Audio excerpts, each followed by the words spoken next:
The medieval period was a time of significant social, economic, and cultural transformation. Eating habits and dining etiquette in medieval times were deeply influenced by these changes and varied greatly across different regions and social strata. Medieval dining customs were starkly divided between the peasantry and the nobility. For the common folk, meals were simple and functional, often consisting of bread, porridge, vegetables, and occasionally meat or fish.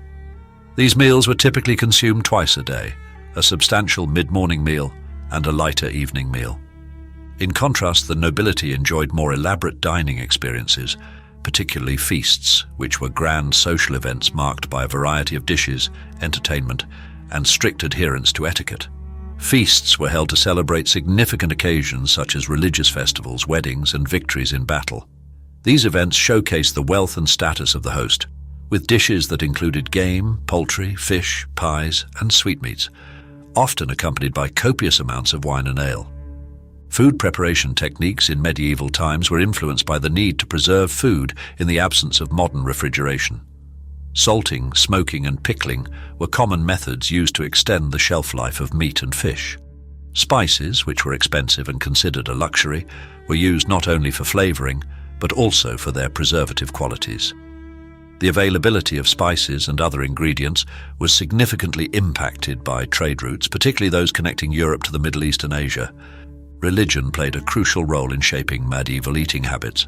The Christian Church imposed numerous fasts and dietary restrictions, particularly during Lent, when the consumption of meat, dairy, and eggs was prohibited. These restrictions influenced the development of alternative recipes and the increased consumption of fish and legumes. Monastic communities in particular followed strict dietary rules, which often included periods of complete abstinence from food. Seating arrangements during meals were a clear reflection of the social hierarchy. In noble households, the head of the family or the highest-ranking guest was seated at the high table, positioned at the far end of the hall on a raised platform.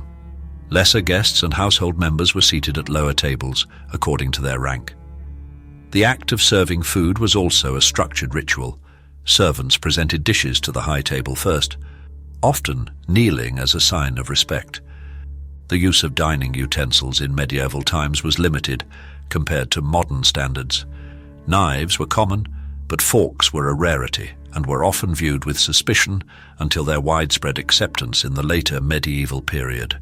Spoons were used for soups and stews, while most solid foods were eaten with the hands. Diners were expected to use their right hand for eating and their left hand for other tasks, as the right hand was considered more honorable. Cleanliness was an important aspect of medieval dining etiquette.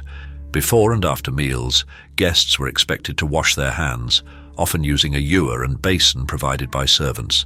This practice was not only for hygiene, but also served as a social ritual. Napkins, known as napery, were used to wipe hands and mouths, and it was considered polite to share one's napkin with a dining companion if they did not have their own. Politeness and courteous behavior were highly valued at the medieval table. Loud or disruptive behavior was frowned upon, and diners were expected to converse quietly and respectfully. Taking small bites, chewing with the mouth closed, and not reaching across the table were all considered good manners. Sharing food was also a common practice, symbolizing friendship and trust. The feudal system that dominated medieval Europe had a profound impact on dining customs and etiquette. The strict social hierarchy dictated not only what people ate, but also how they ate. Nobles and lords had access to a wider variety of foods, including exotic spices and imported goods, while peasants' diets were largely restricted to what they could grow or produce locally. Trade routes played a significant role in the culinary landscape of medieval Europe. The Crusades, which began in the late 11th century, opened up new channels for cultural and culinary exchange between Europe and the Middle East. This led to the introduction of new spices, fruits, and cooking techniques. For example, the use of sugar, almonds, and citrus fruits in cooking became more prevalent due to these exchanges. Historical events such as wars, famines, and plagues also had a significant impact on food consumption and dining habits. The Black Death, which ravaged Europe in the mid-14th century, led to a dramatic decrease in the population, resulting in labor shortages and changes in agricultural practices. This period saw a shift in diet as people adapted to the changing availability of food resources.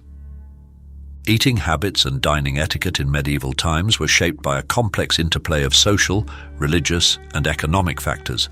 The stark differences between the dining experiences of the nobility and the peasantry highlight the rigid social hierarchy of the period. Cultural exchanges, driven by trade and historical events, introduced new ingredients and culinary practices, enriching the medieval diet.